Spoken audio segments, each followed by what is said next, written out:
Kabanata 741. Pinabalik lang ni Erisa ang mga bata sa paaralan pagkatapos ng tanghalian. Sweethearts, tawagan mo ako kung meron. Intindihin. Tumango ang 6 na bata bilang pagsang-ayon. Huwag kang mag-alala, Mommy. Paprotektahan tayo ng mga bodyguard at ni Mr. William. Sumigaw din si Gavin, kaya ko rin lumaban. Iniangat ni Erisa ang ulo at inayos ang mga damit ng mga bata bago nagpaalam sa kanila. Susunduan ko kayo mamaya pagkatapos ng klase.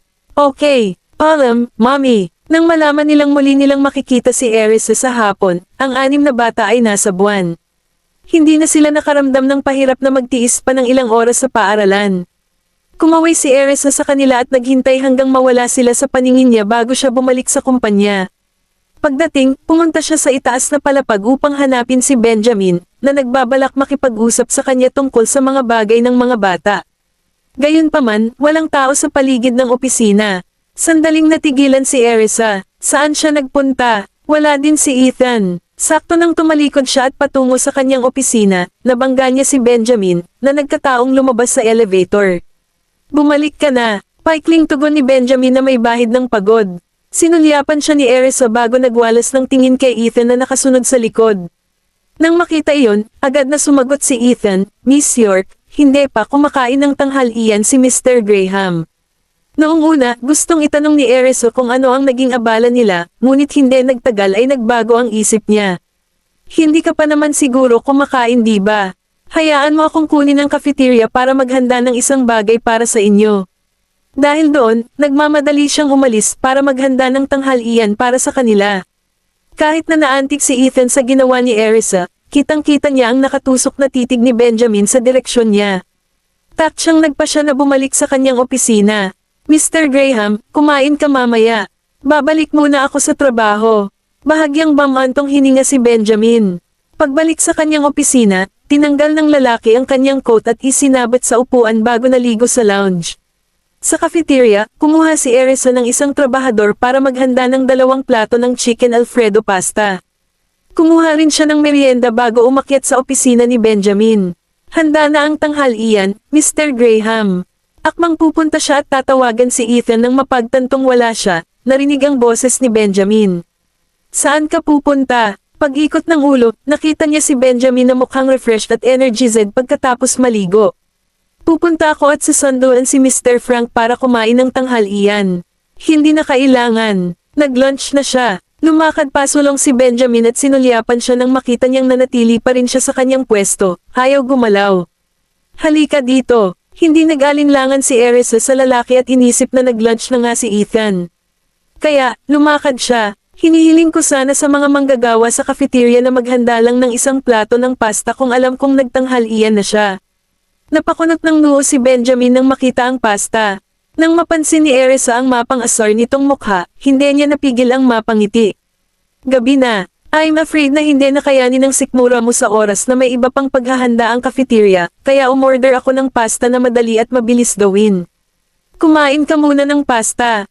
Kinuha niya ang tinidor at sinenyasan si Benjamin. Binigyan siya ni Benjamin ng isang impassive look pero umupo pa rin sa huli. Bilasan mo at hukayin mo. Hindi kasing sarap ang pasta kung magiging basa ang pasta.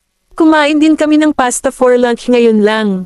Isang kislap ang sumili sa mga mata ng lalaki. Kami, napatitig sa kanya si Erisa. Oo, ang mga bata at ako. Pumunta ako sa paaralan para hanapin sila at kakabalik ko lang hindi nagtagal. Tumango, si Benjamin. Nasanay na ba sila sa school? Dahil sa ayaw niyang pag-usapan ang tungkol sa isang nakababahala na issue sa kanya sa oras ng pagkain, sinabi niya, kumain ka muna ng iyong pasta. Mag-usap tayo mamaya. Sinaman siya ng tingin ng lalaki. Samahan mo akong kumain. Pero ngayon lang ako kumain ng marami. Tinitigan siya ni Erisa. Sa halip na sumagot sa kanya, ibinaba ni Benjamin ang kanyang ulo at nagsimulang maghukay. Sa kabaligtaran, idinikit ni Erisa ang kanyang mga mata sa plato ng pasta sa harap niya, nag-iisip kung kakainin niya ito. Marami talaga akong nakin ngayon. Kinain ko na ang lahat ng hindi naubos ng mga batang iyon. At wala pang 30 minuto. Gayunpaman, ayaw niyang makitang nauubos ang pagkain, kalaunan ay napaangat niya ang kanyang ulo at sinimulang itulak ito sa kanyang bibig. Inangat ni Benjamin ang kanyang ulo, ibinaling ang tingin sa kanya saglit, at ipinagpatuloy ang pagkain ng kanyang pasta. Hindi niya nagustuhan ang pasta, ngunit ngayon, nalaman niyang hindi naman ito masyadong masama, kung tutuusin. Ito ay mainit at nakakaaliw sa tiyan. Kumain ka pa dyan. Ito ay mabuti para sa iyong tiyan, casual na sabi ni Erisa. Kabanata 742.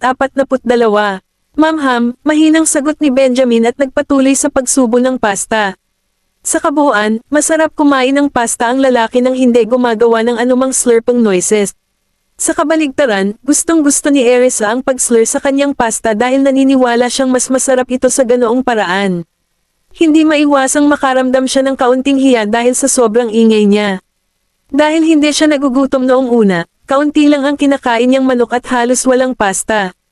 Busog siya pagkatapos kumain ng kalahating plato. Huwag mong pilitin ang sarili mo kung sobrang busog ka na, payo ni Benjamin matapos masulyapan si Erisa na hinihimas ang kanyang tiyan. Sayang ang itapon mo, sinulyapan ni Erisa ang pasta sa kanyang plato. Ito ay medyo masarap, sayang ang pagtatapon ng ganitong masasarap na pagkain. Sa sandaling iyon, isang kamay na may hawak na tinidor ang umabot at sumandok lahat ng pasta.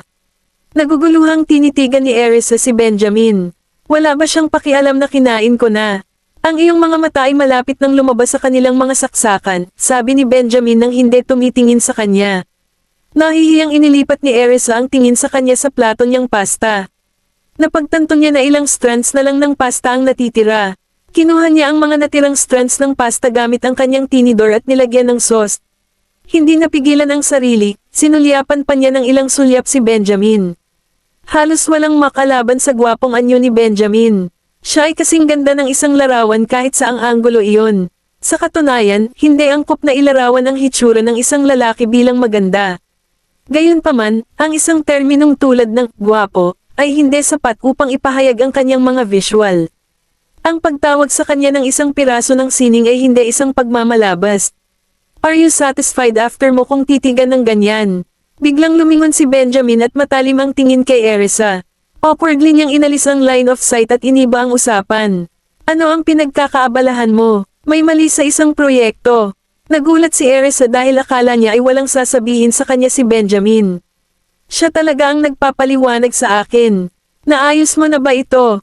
Oo, sagot ni Benjamin sabay tango. Mataman siyang tinitigan ni Erisa at medyo nag-alinlangan. Masyado siyang abala sa trabaho kaya hindi na siya makakain sa oras.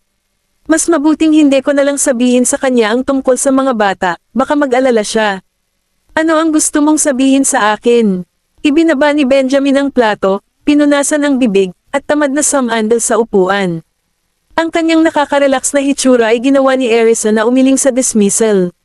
Wala lang. Curious lang ako kung anong pinagkakaabalahan mo. Nang mapansin ang matalim na titig ni Benjamin, nagmamadaling iniwas ni Erisa ang kanyang tingin at tumingin sa ibang lugar. Hayaan mo akong maglinis. Pagkasabi noon, dali-dali siyang bumangon at sinimulang linisin ang mga plato. Okay na ba ang lahat kay Lolo? Biglang tanong ni Benjamin. Medyo mabuti. Actually, tinawagan ko si Dr. Bailey, at sinabi niya sa akin na maganda ang pakiramdam ni Lolo. Pagkatapos ay kinuha ni Erisa ang mga plato sa cafeteria. Matamang sinundan siya ng tingin ni Benjamin. Hindi na ba siya galit sa akin? She even care kung kumain na ako o hindi. Hindi na yata siya galit. Unti-unting umangat ang mga sulok ng lobby ni Benjamin habang tumatakbo ang mga isiping iyon sa kanyang isipan. Sa kabilang banda, diretsong bumalik si Erisa sa kanyang opisina matapos ipadala ang mga plato sa cafeteria. Sinubukan niyang tawagan si Bradley ngunit hindi pa rin ito makontak. Nang walang ibang pagpipilian, nagpatuloy siya sa kanyang trabaho at tinitingnan ang media paminsan-minsan. Gayunpaman, wala pa ring balita tungkol sa iskandalo ng paaralan ng matapos ang trabaho. Napakunot ang noo ni Erisa. Hindi kaya ang mga magulang na iyon ay tumigil sa pag-uudyok ng mga problema. Inimpake niya ang kanyang mga gamit at naghanda para sunduin ang mga bata sa paaralan. Gayunpaman, kalalabas pa lamang niya ng kanyang opisina nang makita niya si Benjamin na papalapit sa kanya. May problema ba, Mr. Graham? Wala lang. Sinaman siya ng tingin ni Benjamin at yumuko para kunin ang kanyang bag mula sa kanya. Sabay na tayong umalis. Pagkasabi niya nun ay tumalikod na siya at naglakad palabas. Bagamat bahagyang natigilan, mabilis na sumunod si Erisa sa likod ng lalaki, hindi pinansin ang mausisa na mga tingin ng mga kasamahan. Pagkaalis ng dalawa, nagsimulang magbulungan ang mga tao. May relasyon ba sina Mr. Graham at Miss York? Kamukha nila. Tinulungan pa ni Mr. Graham si Miss York na bitbitin ang kanyang bag. Anong romantic, magkasama pa silang umalis sa trabaho. Hindi ako makapaniwala na si Mr. Graham ay may ganoong kabaitan at mapagmalasakit na panig sa kanya. Kung talagang magkasama sila, sa palagay ko maganda ang kanilang pares. Ang sa tingin mo ay hindi mahalaga. Ang mahalaga ay ganoon ang pag-iisip ni Mr. Graham at ng kanyang pamilya. Kabanata 743. Tapos ka na ba sa trabaho? Naabutan ni Erisa si Benjamin at tinitigan ang kanyang gwapong side profile. Nope, ungol ng lalaki habang papasok sa elevator. Walang pag-aalinlangan, sumunod si Erisa. Iniwas niya ang tingin sa kanya. Alam mo ba na ang mga bata ay binubuli ng maraming magulang sa paaralan? Labis na pagkabigla ang bamalat sa loob ni Erisa. Paano? Paano mo nalaman ang tungkol dito? Nagtaas ng kilay ang lalaki at tinitigan siya ng mataman. So alam mo rin, bakit hindi mo sinabi sa akin? Kumurap si Erisa at mahinang sumagot, mukhang busy ka, kaya hindi ako nagkaroon ng pagkakataon na sabihin sa iyo. Bahagyang sumangot si Benjamin, bakit hindi mo sinabi sa akin noong tanghalian? Nag-aalala ako na maapektuhan nito ang iyong kalooban. Sandali siyang tinitigan ni Erisa bago umiwas ng tingin. Nagdilim ang tingin ng lalaki. Hindi na kailangang itago sa akin ang mga bagay tungkol sa mga bata. Paano mo nalaman ang tungkol dito? Puno siya ng curiosity. Sinabi sa akin ni Sir William. Hinawakan ni Benjamin ang kamay niya at hinayla siya palabas ng elevator. Agad na nasabi ni Erisa at bahagyang tumungo. Ngunit hindi sinabi sa akin ni Mr. William ang tungkol dito. Kung gayon paano mo nalaman? Lumingon siya para tingnan siya. Napansin ko na kakaiba ang kinikilos ni Tim at nalaman niya pagkatapos na tanungin ng iba pang mga bata. Sabi ni Erisa habang tinitingnan ang lalaki. Isang kislap ang sumilay sa kanyang mga mata. Sigurado akong hindi ka gustong mag-alala ng mga bata. Tumango si Erisa. Ang mga batang iyon ay pinaalis na sa paaralan. I bet hindi basta-basta hahayaan ng mga magulang nila na magulo. Baka pag-usapan nila ng masama ang mga anak natin. Sinabi ni Mr. William na babantayan niyang mabuti at haharapin ng mabuti ang problema. Pang-aaliw ni Benjamin. Tumango si Erisa at sumunod sa kanya papasok ng sasakyan. Pagpasok sa loob ng sasakyan, sumandal si Benjamin sa kanyang upuan at ipinikit ang kanyang mga mata. Nang mapansin ang kanyang pagkapagod, lumapit si Erisa at tinulungang imasahe ang kanyang mga templo. Sa pagkakataong iyon, iminulat ni Benjamin ang kanyang mga mata at itinoon ang malalim na tingin sa kalmadong ekspresyon ng babae. Ang hindi pangkaraniwang matinding titig niya ang nagpabilis ng tibok ng puso niya. Mukhang pagod na pagod ka. Let me give you a massage. Mahinang paliwanag ni Erisa. Pumikit muli si Benjamin, itinago ang matalim na tingin. Mas gaman ang pakiramdam niya at nagpatuloy sa pagmamasahe. Umupo na lamang si Erisa sa kanyang upuan nang dumating ang sasakyan sa paaralan. Sa pag-aakalang si Benjamin ay nakatulog na mula nang manatiling nakapikit ang kanyang mga mata, tumalikod siya at binuksan ang pinto ng kotse para lumabas. Hindi niya inaasahan na susundan din siya ng lalaki palabas. Naguguluhan ang ekspresyon sa kanya ni Erisa. Lumingon si Benjamin sa kanya at sinabing, sunduin na natin ang mga bata. Pinipigilan ng bigla ang pagkabigla sa loob niya. Mabilis siyang sumunod sa likod upang sunduin ang mga bata sa paaralan. Sa pasukan ng paaralan, maraming bata ang nakatayo sa isang linya kasama ang kanilang mga bag, sabik na naghihintay sa kanilang mga magulang na kunin sila. Kinagat ni Erisa ang kanyang leeg, sinusubukang hanapin ang 6 na bata sa gitna ng karamihan. Nang makita niya ang 6 sa kanila na naglalakad palabas habang bitbit ang kanilang mga bag, ngumiti siya sa mga lobby at itinaas ang kanyang kamay para magsenyas sa kanila. Sweethearts, sabay-sabay na itinoon ng lahat ng nasa venue, kasama ang lahat ng mga bata at mga magulang, kay Erisa.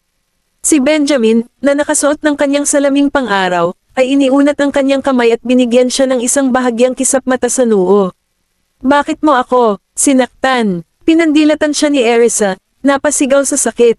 Napataas ang kilay ng lalaki sa bahagyang inis niyang ekspresyon. Ibaba mo yan. Noon lang namalaya ni Erisa na nasa kanya ang atensyon ng lahat. Nahihiya, ngumiti siya ng nakakaloko. Maya-maya lang, tumakbo palabas ang 6 na bata. Mommy, tatay, Sigaw ni Gavin. Mommy, matamis ding binati ni Zachary at ng iba pa si Erisa habang tumatakbo papalapit sa kanya. Tuwang-tuwa, niyakap niya sila. Dahan-dahan, mag-ingat ka. Pinagmamasdan ng mga bata at si Erisa na magkayakap ng mahigpit na tila ito ay isang pinakahihintay na muling pagsasama. Si Benjamin ay labis na naiinggit. Katotohanan, nilapitan sila ni Robert, Mr. Graham at Miss York. Magalang niyang bati, kasalanan ko kung bakit nabuli ang mga bata sa paaralan ngayon. Hindi ka namin masisisi dyan, Mr. William. Sinabi sa amin ng mga bata na pinrotektahan mo sila. Hindi hinanap ni Erisa ng mali si Robert. Hindi natin kontrolado kung ano ang gustong sabihin o gawin ng mga taong iyon. Bigyan ng pansin ang mga bata sa hinaharap, paalala ni Benjamin sa malalim na boses. Yes, I will, Mr. Graham. Mabilis na tumango si Robert bilang pagsang-ayon habang mukhang humihingi ng tawad. Kabanata 744. Pagkatapos ng maikling pakikipag-usap kay Robert, pinangunahan ni Erisa ang mga bata at umalis kasama si Benjamin upang bisitahin si Mary sa ospital. Sweethearts, kumusta ang school ngayon? Niyakap ng mahigpit ni Erisa ang 6 na bata at masuyong tinitigan ang mga ito habang nag-aalalang nagtatanong. Oo, Mommy, buong hapon kaming nagpapansinan sa klase. Iniulat ni Zachary, lalong seryoso si Tim. Humalaklak si Gavin. Ang pag-aaral ay ang una para kay Tim, at sa kabila ng pagiging walang alam sa halos lahat ng bagay, siya ang pinakaseryoso sa kanilang 6. So, ano ang natutunan mo sa paaralan, Tim? Ngumiti si Erisa sa bata. May klase kami sa math ngayon. Tinuruan kami ng guro tungkol sa mga numero, sagot ni Tim sa maliit na boses. Mommy, napakatalino ni Tim. Naiintindihan niya lahat ng itinuro sa atin ng guro. Bulong ni Jasper. Makikilala ko ang ilan sa kanila bago ito. Natutunan ni Tim kung paano magkalkula ng pera nang magtrabaho siya kasama ang iba pang mga bata sa nayon. Kaya naman, hindi nakapagtataka na madali siyang makapulot ng mga numero. Kaya mo yan, Tim. Sigurado akong mas magiging kahanga-hanga ka kaysa sa amin sa hinaharap. Naikuyom ni Oliver ang kanyang mga kamao at pinalakas ang loob ng kanyang kapatid. Iniangat ni Tim ang kanyang ulo. Tiyak na magiging kahanga-hanga ka, Tim. Basahin mo ng malakas sa akin ang mga numero kapag nakauwi na tayo. Magiliw na hinaplos ni Erisa ang ulo ng bata. Okay, sumang-ayon si Tim at unti-unting nakipaghiwalay kay Erisa pagkatapos ng ilang pakikipag-ugnayan. Yumuko ang babae at hinalikan ang bata sa ulo. Biglang napabuntong hininga si Jessie. Ako ang pinakatanga sa lahat. Hindi ikaw. Pwede kitang turuan kung may hindi ka alam. Niyakap ni Gavin si Jessie habang pinapakalma siya nito. Sumili ang ngiti sa mukha ni Erisa habang pinagmamasdan ang kanilang interaksyon. Tamad ka lang. Pinisil niya ang ilong ni Jessie. Ang batang babae ay talagang hindi kasing talino ng kanyang mga kapatid, ngunit ang kanyang katalinuhan ay maihahambing sa ibang mga batang kaedad niya.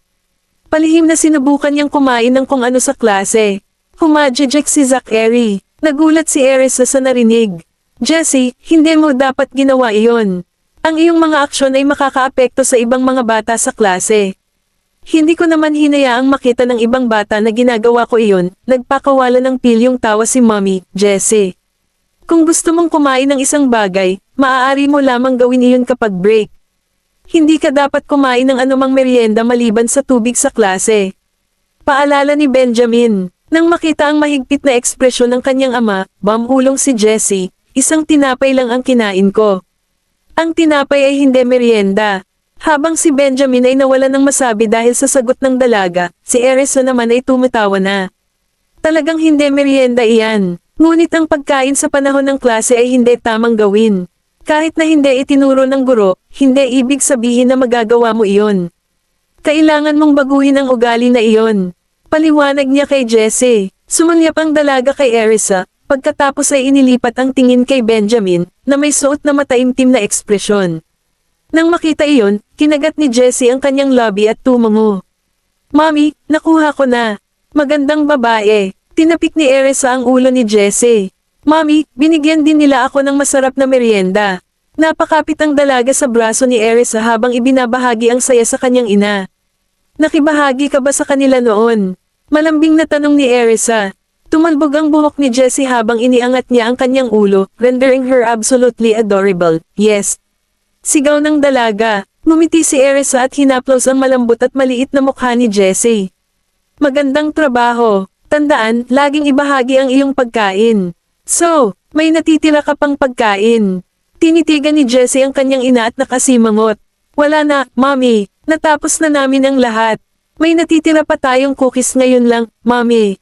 Pero tinapos namin sila. Nagugutom ka ba? Napatitig si Gavin kay Erisa.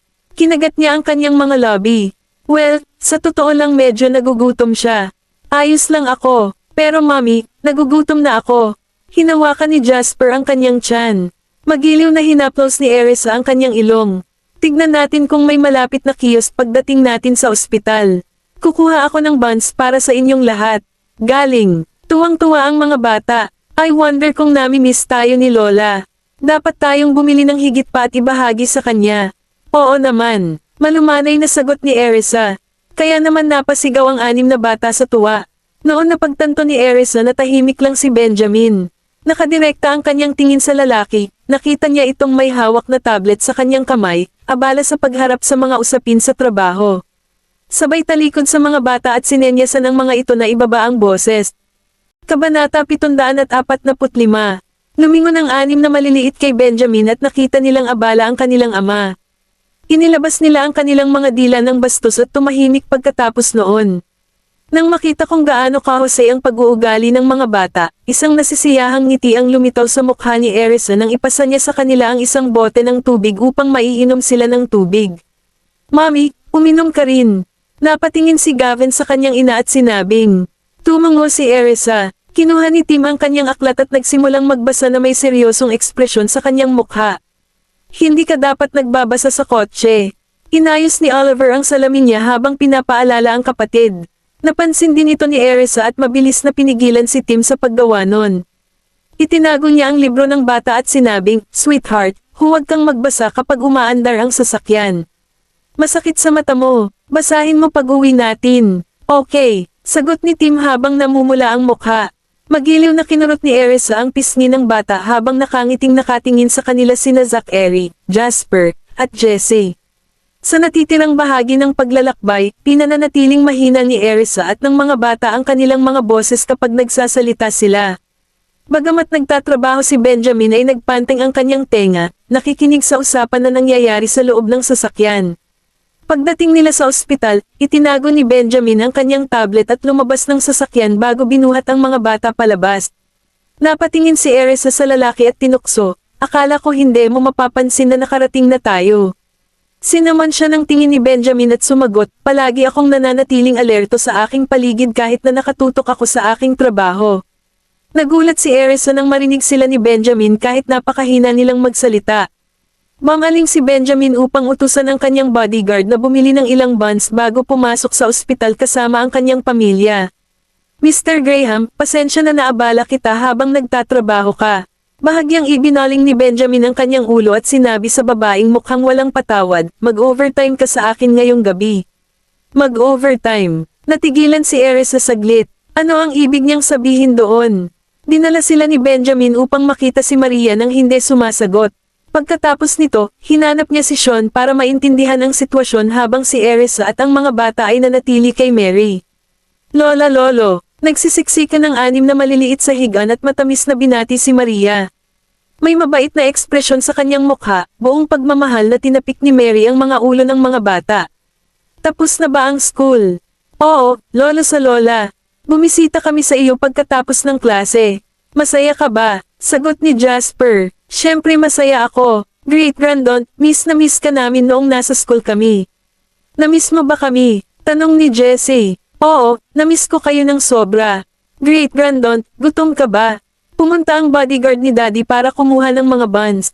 Malapit na siyang bumalik, sabi ni Oliver. Hindi ako nagugutom. Binili ako ni Mr. Bailey ng pagkain ngayon lang. Great Grandon, mas maganda ba ang pakiramdam mo ngayon? Tanong ni Zachary. Yup. Ang ganda ng pakiramdam ko ngayon. Huwag kang mag-alala. Great Grandon, higit na nag-alala si Tim sa iyo. Gusto kanyang tawagan pero natatakot siya na baka maistorbo niya ang pahinga mo. Sabi ni Gavin. Naantig si Mary sa pagmamalasakit ng mga bata sa kanya. Tiningnan niya ang maliliit na bata bago ibinaon ang tingin kay Tim na hindi pa nagsasalita. Tim, Kailangan mong mag-concentrate kapag nasa klase ka, ha? Inaalagaan akong mabuti sa ospital kaya hindi mo ako kailangang alalahanin. Focus ka na lang sa pag-aaral mo. Oo, lolo sa lola. Gagawin ko yan. Masunaring tumango si Tim habang hinihimas ang likod ng kamay ni Mary, na may nakatusok na karayom, at sinabing, Lolo, namamaga ang kamay mo. Huwag kang mag-alala. Hindi naman masakit. Nakangiting sagot ni Mary. Nang mapansin ang pasa sa likod ng kamay ni Mary kung nasaan ang karayom, napasimangot si Tim at sinimulang hipan ang pasa. Nakita ni Erisa, na nakaupo sa isang tabi, ang pag-aalala ng mga bata kay Mary at nakaramdam siya ng kasiyahan. Tuwang-tuwa si Mary na makasama ang mga bata. Ang ward ng ospital ay mas masigla kasama ang 6 na maliliit na bata sa paligid, at patuloy na maririnig ang tawanan. Sa sandaling iyon, pumasok sina Benjamin at Sean sa silid, at nagdagdag si Sean ng isa pang dosis ng solusyon sa IV drip ni Mary. Ang IV session na ito ay matatapos lamang sa gabi, sabi niya. Ngumiti si Mary at sumagot, okay lang. Hindi ako nagmamadali. Tumango si Sean at sinabing, Madam Mary, idlip muna kung pagod ka. Tumango ang matandang babae. Mag-focus ka lang sa pagpapahinga at huwag kang mag-alala sa kung ano-ano pa. Ipaalam kay Sean kung hindi ka komportable, paalala ni Benjamin kay Mary. Gagawin ko. Tumango si Mary at sumagot na may ngiti sa lobby bago nagpatuloy, tiyak na pagod kayo pagkatapos ng isang buong araw na trabaho. Dapat kang bumalik at magpahinga. Ayos lang ako. Kabanata 746. Lola, kara-rating lang namin at hindi pa nag-iinit ng upuan. Bakit mo kami itinataboy kaagad? Pabirong sabi ni Erisa bago siya tumayo para kumuha ng palanggana ng maligamgam na tubig para panasan ang kamay at mukha ni Mary. Tingnan mo lang ako, ayos lang talaga ako. Ang mga bata ay dapat napagod pagkatapos magkaroon ng mga klase sa buong araw din. Dapat mo silang ibalik sa pahinga. Lola, huwag kang mag-alala. Ibabalik ko sila saglit. Mabilis na sagot ni Erisa. Si Benjamin at Sean ay nakaupo sa sopa. Nang makitang tumutugon si Benjamin sa ilang email, tinawagan ni Sean ang mga bata. Gavin, pumunta ka dito kasama ang mga kapatid mo. Halika at yakapin mo ako. Namiss ko kayong lahat ngayon. Sumulyap si Gavin sa lalaki at sumagot, hindi kita niyayakap. Hindi mapigilan ni Sean na matuwa sa naging tugon ng bata. Dahil hindi siya pinansin ng mga lalaki, tumingin si Sean kay Jessie at sinabing, Jessie, halika rito. Gayunpaman, hindi rin gumalaw si Jessie, nang makitang nanatili ang lahat ng kanyang mga kapatid. Hindi alam ni Sean kung matatawa o maiiyak. Bakit hindi kayo pumunta dito guys? Kawili-wili bang panoorin ang pagliligaw ng lola? Nakakahiya, nakakahiya. Nang marinig iyon ng mga maliliit ay namula silang lahat sa kahihiyan. Gayunpaman, sa halip na puntahan si Sean, tumalikod na lamang sila at tinitigan ng lalaking nakatalikod sa kama. Hindi nakaimik si Sean. Nang makita iyon ni Erisa ay nakipagpalitan siya ng nakangiting tingin kay Mary. Sweethearts, makipaglaro kay Mr. Bailey. Sabi ni Erisa, kinilala lang ng mga bata ang mga salita ng kanilang ina nang hindi gumagalaw. Tumingin si Sean kay Benjamin at nagtanong, ano ang nangyayari sa iyong mga anak? Bakit napakahirap na lapitan sila? Nagtatago ka ng hindi malinis na motibo. Sagot ni Benjamin nang hindi tumitingin. Kumaibat ang gilid ng lobby ni Sean bago sumagot, gusto ko lang ng yakap mula sa kanila. Paanong hindi malinis iyon? Pagkatapos sabihin iyon, bumaling muli si Sean sa mga bata at sinubukang tuksuhin sila ng mga prutas, ngunit hindi rin iyon umubra. Maya-maya lang, dumating ang bodyguard na may dalang mga buns na binili niya, at sabay-sabay na sumugod ang maliliit na bata sa kanya. Tim, bigyan muna ng 2 buns si Lola. Sabi ni Gavin sa kapatid matapos makitang may extra buns. Okay, nagdala si Tim ng 2 tinapay kay Mary at sinabing, Lola, para sa iyo ito. Kinuha ni Mary ang isang tinapay at nakangiting sinabing, isa lang ay sapat na. Kakain na ako saglit. Tumango si Tim at ibinigay ang isa pang bun kay Erisa. Salamat, sweetheart. Dapat ikaw na mismo ang pumunta. Kinuha ni Erisa ang bun sa kanyang anak at nagsimulang kumain. Ito ay mainit na mainit.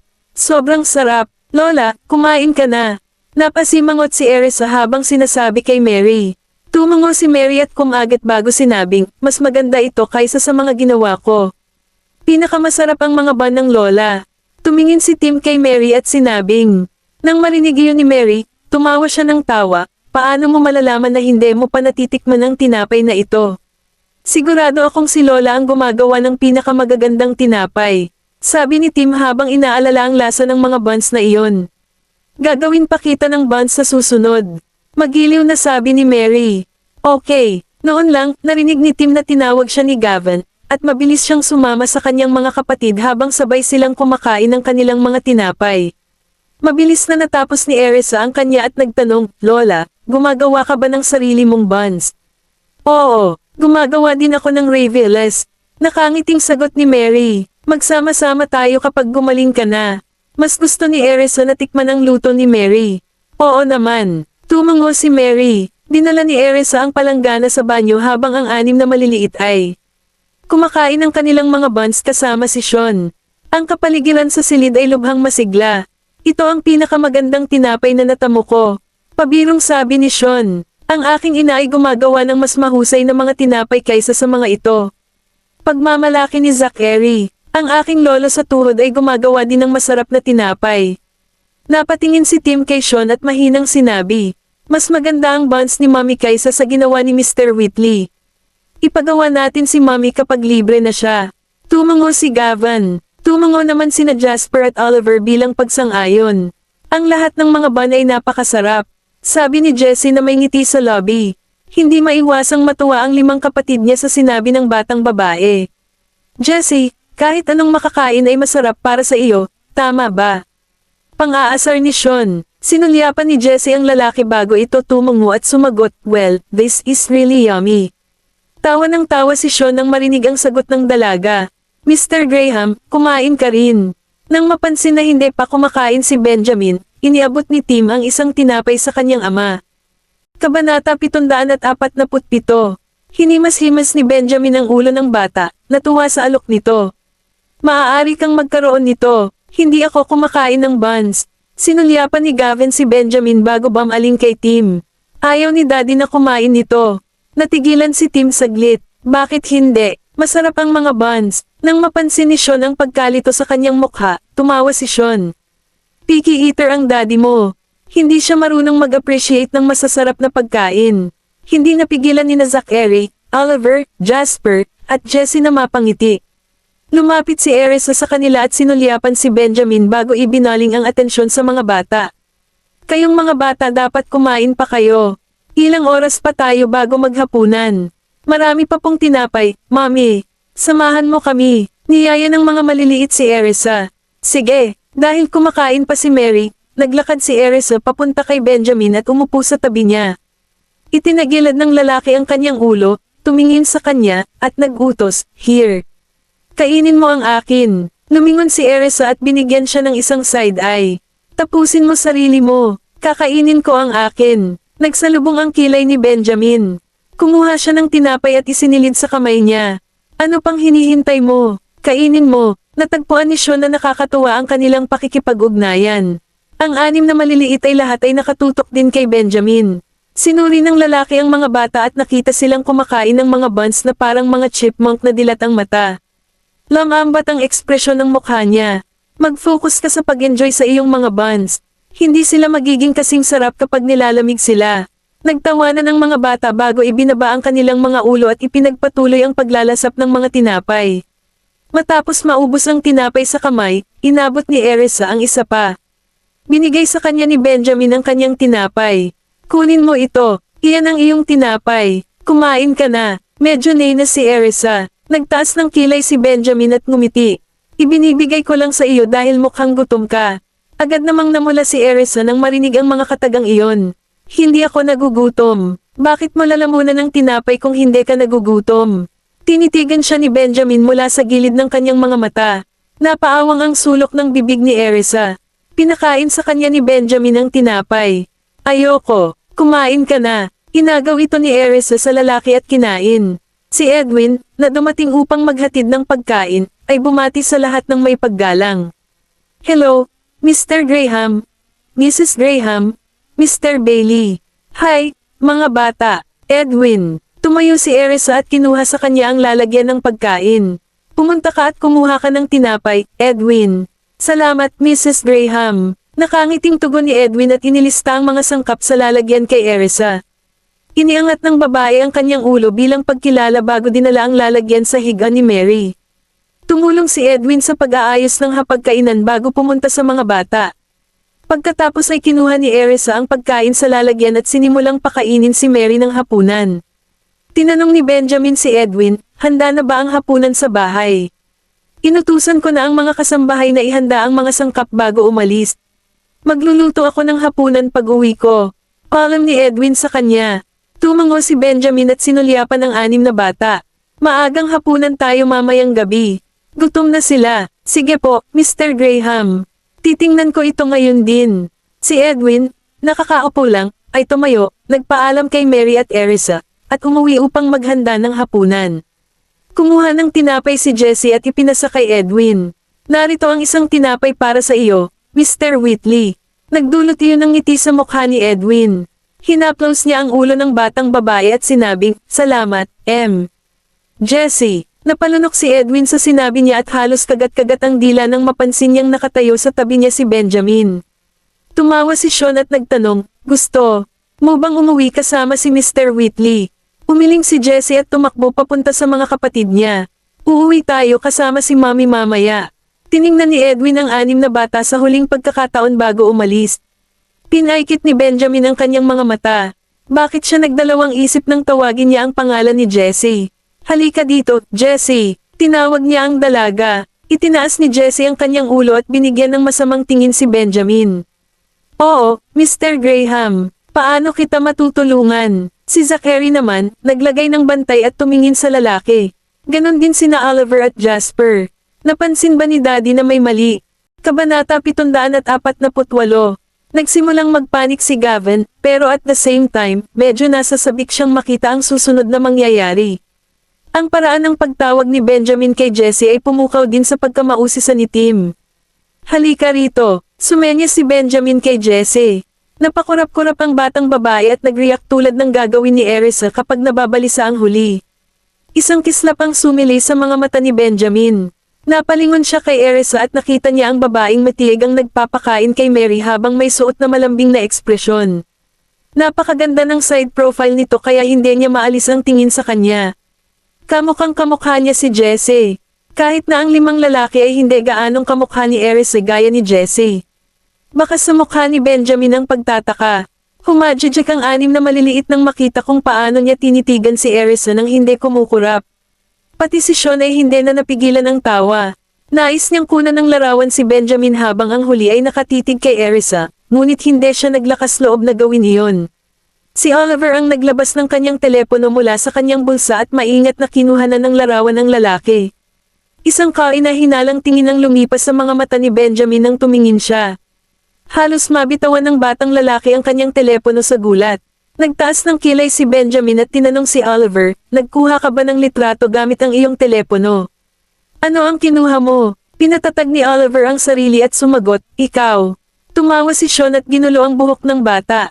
"Gusto ko ring kunan ng litrato ang daddy mo pero wala akong lakas ng loob na gawin iyon."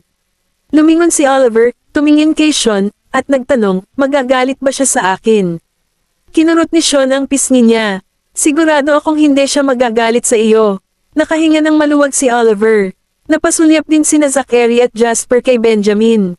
Nang mapansin nilang hindi siya nag-iisa, nag-ipon sila ng lakas ng loob at sinabi ang nasa isip nila. Bulalas ni Jasper, "Mukhang nakatutok ka kapag nakatitig ka kay Mommy." Nakasulat sa buong mukha ni Benjamin ang kahihiyan. Tumugon siya sa mahinang boses, "Hindi ba ako makatingin sa mommy mo?" Humalaklak si Gavin. "Siyempre kaya mo, Daddy. Sa tingin mo maganda si Mommy, tama ba?" Napakalakas ng pagsasalita niya na kahit isang iglap lang ay naririnig na ito ni Erisa. Sinalubong niya ang tingin ni Benjamin nang itagilid nito ang ulo para tumingin sa direksyon nito. Dahil sa kahihiyan ay agad siyang umiwas ng tingin. May bakas ng kahinahunan sa mga mata ni Benjamin. Natuwa si Mary nang makitang may nararamdaman sila para sa isa't isa. Siya ay kumain ng higit sa karaniwan niyang kinakain dahil siya ay nasa mabuting kalooban. "May natitira pang sabaw, Lola. Maaari mong inumin ito kung makaramdam ka ng gutom mamaya." Paalala ni Erisa sa kanya. Tumango si Mary. "Nakuha ko. Well, oras na para umuwi ka dahil nakina ako. Pumunta ka at maglaan ng oras sa ama ng mga bata kaysa samahan mo ako dito sa ospital." Mag-date ka o ano? Namula agad si Erisa. O pakiusap, Lola. Hininaan ni Mary ang kanyang boses at sinabing, nakita ni Benjamin ang maamo niyang mukha kapag nakatitig siya sa iyo. Nagsimulang bumilis ang tibok ng puso ni Erisa nang marinig iyon. Ilang oras ka na rito, at gumagabi na. Mas mabuting magpatuloy dahil kailangan mong magtrabaho bukas, at ang mga bata ay may paaralan. Umuwi ka na at magpahinga ng mabuti. Maaari kang palaging pumunta at bisitahin ako sa katapusan ng linggo. Hinimok sila ni Mary na umalis sa ospital. Pagkatapos ihiga si Mary sa kama, sinenyasan ni Erisa ang mga bata na lumapit. Halika dito, sweethearts. Aalis na kami. Magpaalam na kay Lolo. Aalis na tayo. Soon. Ang mga maliliit ay nag-aatubili na umalis. Nagmamadali silang lumapit, nagtipon sa paligid ng kanyang kama, at sinabing, ayaw naming umuwi, Lola. Mananatili kami rito para makasama ka. Pero kanina lang tayo dito. Ayaw naming umalis, gusto naming manatili dito kasama ka. Pakiusap, Lolo, hayaan mo kaming manatili sa iyo. Wala silang ganang umalis, humalaklak si Mary habang hinihimas-himas ang kanilang mga ulo. Ilang oras ka na rito, at gumagabi na. Siguradong pagod na pagod sina Daddy at Mommy dahil buong araw silang nasa trabaho. Kailangang pumasok pa kayong lahat bukas, kaya bumalik kayo at magpahinga ng maaga, okay? Ngunit hindi ko pa nasasabi sa iyo ang mga nangyari sa paaralan, Lolo, kumapit si Tim sa braso ni Mary. Isang matamis na ngiti ang isinagot ni Mary. Maaari mo nang sabihin sa akin ang tungkol dito bukas. Paano naman yon? Kailangan ko na ring matulog. Umalis na kayong lahat. Kabanata 749. Bumalik muna tayo. Ang inyong apo sa tuhod ay hindi makakapagpapahinga sa inyong lahat dito, sabi ni Benjamin sa mga bata nang makatayo siya. Uuwi na tayo, sweethearts. Dadalhin ko kayong lahat dito para bisitahin ang inyong apo sa tuhod bukas ng umaga. Udyok din ni Erisa. Noon lamang nag-atubili na nagpaalam kay Mary ang 6 na bata. Lola, magpahinga ka ng mabuti. Okay. Tinitigan sila ni Mary na may ngiti, pagmamahal na nakasulat sa buong mukha niya. Umuwi na kayong lahat. I'll be at the hospital, keeping Madam Mary company. Pagtitiwala ni Sean sa pamilya habang ang mga kamay ay nasa bulsa ng kanyang puting coat. Salamat, Mr. Bailey. Ang pasasalamat ay bumalat kay Erisa. Buti na lang at may kakilala kami na nagtatrabaho bilang isang doktor. Kung hindi kami makakauwi ng may kapayapaan ng isip. Wala lang, trabaho ko lahat ito, kaya matagal na akong nasanay. Sagot ni Sean na nakangisi hanggang tenga. Iniwas ni Benjamin ang tingin sa lalaki. Bantayan ang mga bagay sa gabi. Gagawin. Pagtango-tango, nakita sila ni Sean sa labas. Magpahinga ka na, Mr. Bailey. There's no need to see you out, magalang nasabi ni Erisa nang mapansin na kasama nila ang lalaki sa elevator. Bumaba ako para mag-dinner, not seeing you all out, Erisa. Parehas lang tayo ng pupuntahan, nakangiting paliwanag ni Sean.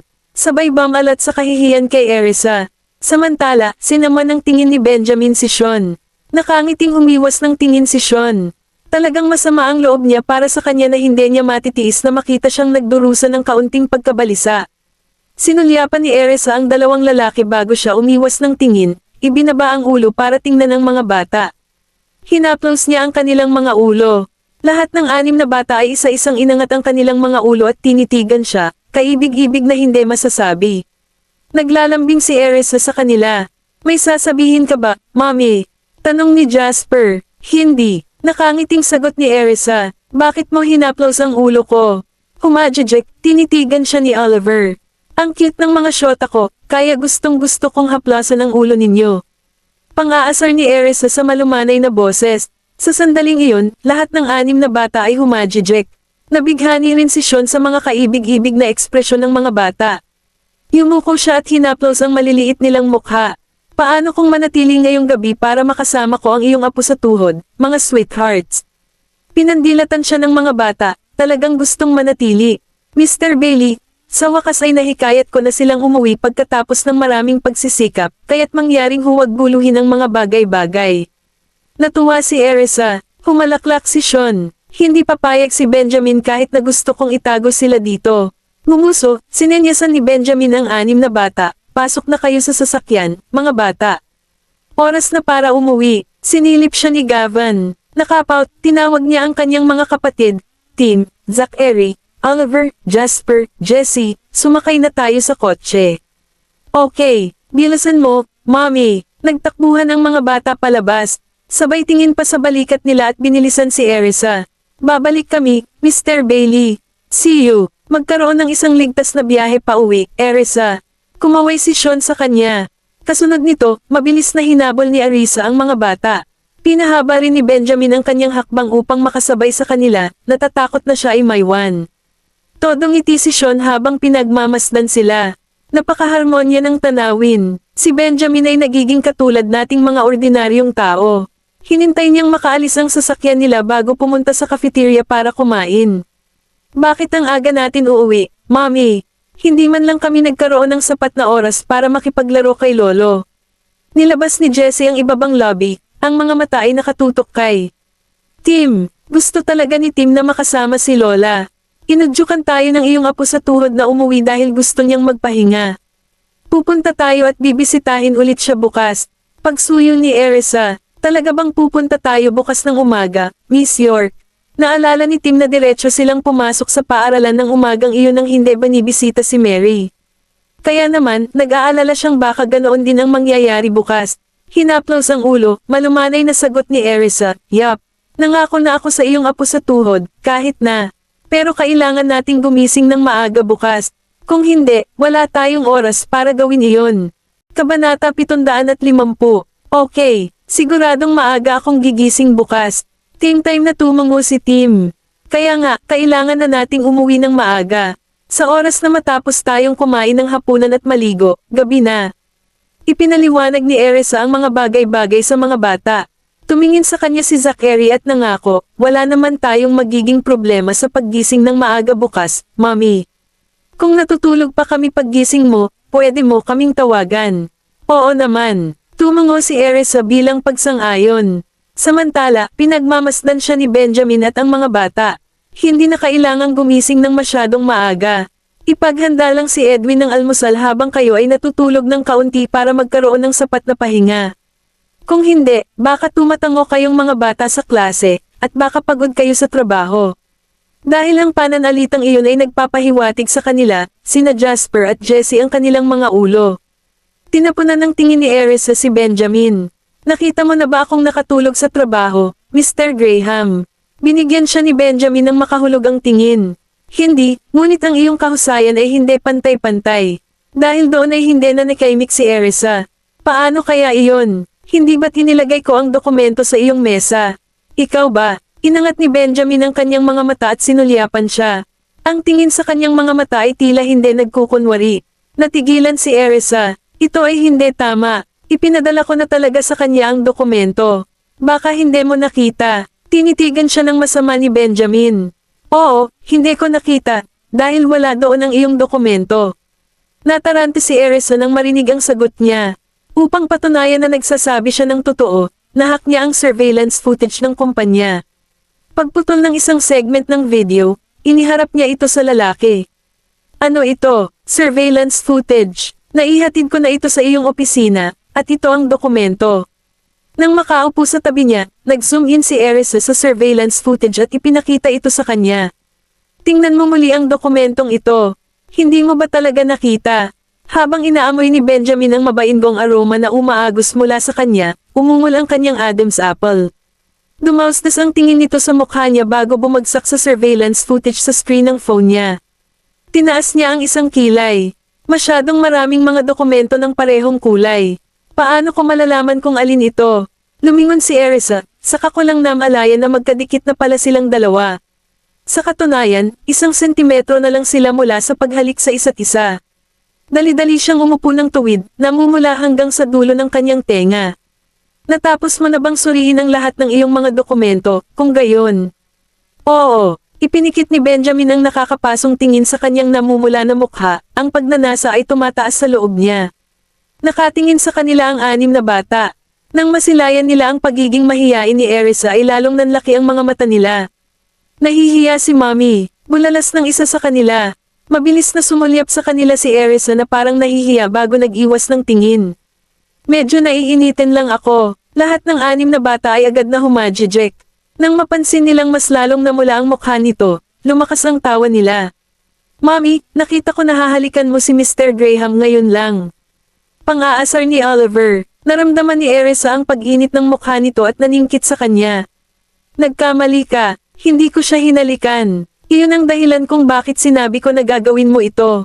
Napabuntong hininga si Oliver. Sumunod naman ang iba pang mga bata, natitirang impishly. Binalot ng sobrang kahihiyan si Erisa.